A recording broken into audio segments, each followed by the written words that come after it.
Hi, everybody, and welcome to another episode with the Anxious Resistance. Today I'm talking about a medication called Esketamine, or the brand name is called Spravato. Okay, so this is a really new medication, and there has been a lot of interest and hype behind it, and so I want to talk about it. So it was initially discovered in 1997. Esketamine was discovered in 97, so it's been around for a while, and it has since gained popularity for treatment-resistant depression. But what Spravato is a Johnson & Johnson produced nasal spray of esketamine to be used as an antidepressant. So it's a newly approved medication for treatment-resistant depression. So treatment resistance means you've failed several attempts at first-line treatments for anxiety or depression, and so your SSRIs are not working for you, and it's time to try something different. The thing with esketamine, though, it can have a lot of serious side effects to it, so it's something that's usually used later down the line, and it's also very, very expensive because there's no generic, it is brand new. But again, this is an option for people who have just not been able to find relief from anything else. Ketamine, though, which I talk about in another video, is a chemical relative. So these two are essentially, they're very, very, very similar and work very similarly in the brain as ketamine and ketamine. Ketamine has been around and used for a long time and is generic and can be used cheaper and is, I believe, to be as effective as esketamine, if not even more than esketamine. This does work on an entirely different system of signaling in the brain versus what your SSRIs act on, which is serotonin. The SNRIs also act on norepinephrine, and we call this the monoamine system. So the monoamine system involves dopamine, serotonin, norepinephrine, epinephrine. What esketamine works on is called the glutamate system. So it works on glutamatergic signaling. There's a big word for you. And what it does is it blocks or modulates a receptor that can get out of whack with things like anxiety and depression.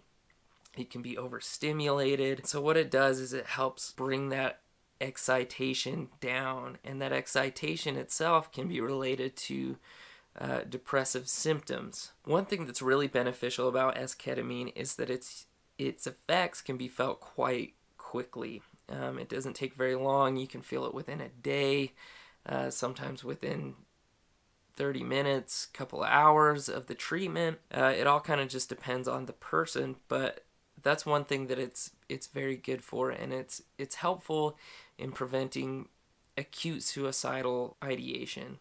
So it can help bring somebody who's in a crisis out. Esketamine does carry some risks.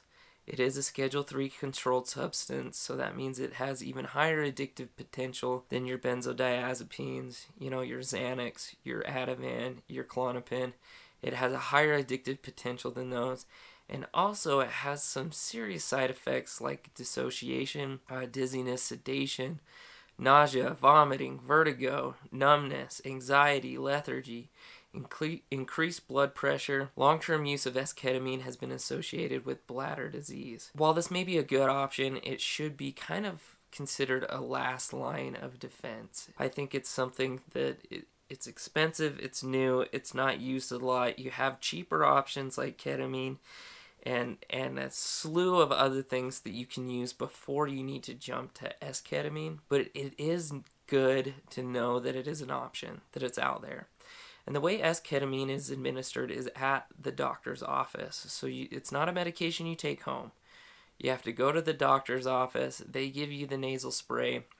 They watch you. They make sure you're safe, you're okay, before sending you home, because it can create these side effects, such as dissociation. A person in a dissociative state is not safe, and so they need to be monitored and make sure that they are safe and able to return home. I really think that the mechanism behind esketamine is very interesting, as well as behind ketamine, and so there needs to be a lot more research here. And it is great to know that this is a safety net, that it's an option way down the line if you really need to get there and get to that place. But we should do more research. We should find ways to reduce these side effects, to use psychotropic agents such as ketamine, esketamine, in a way that is productive and helpful, and minimize the harmful effects as much as possible. And there is a lot of research going into this right now. And there's a lot of medications that are out there that are being researched by pharmaceutical companies.